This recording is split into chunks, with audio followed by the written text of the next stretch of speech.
Okay, so this is going to be evaluating limits graphically. Set number 2, notes. It's pretty much going to be the same thing that we did last video. Okay, so on this example, it says, what is f of negative 2? So we're looking for the solid point at negative 2.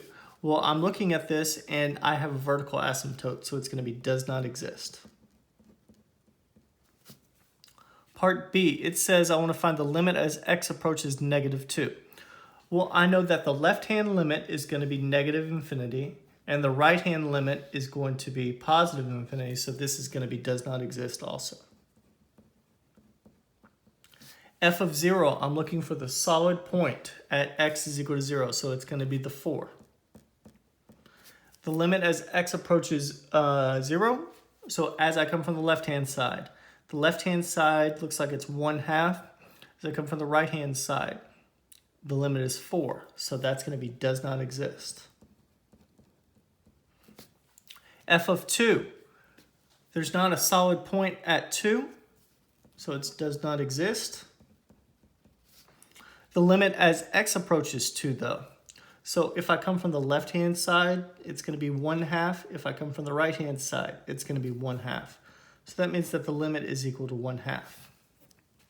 F of 4, solid point, so it comes out to be 2.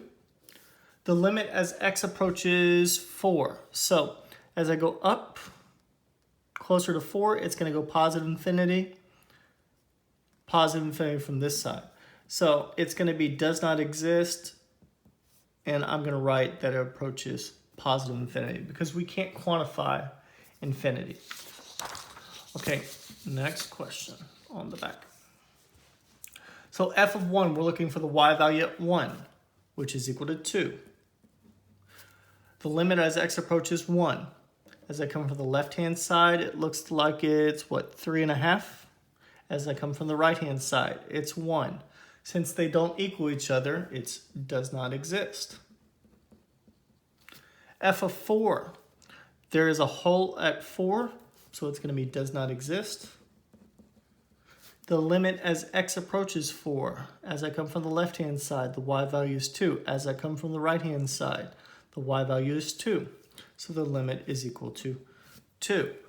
So in these examples, we're not breaking it down into several parts like in the previous notes, but you can do that mentally. On your homework, I'm going to break it down into all the individual parts. It's important that you recognize that, like in this case, the limit as x approaches 4. The limit exists even though there's a hole. It's just something it's approaching. Okay?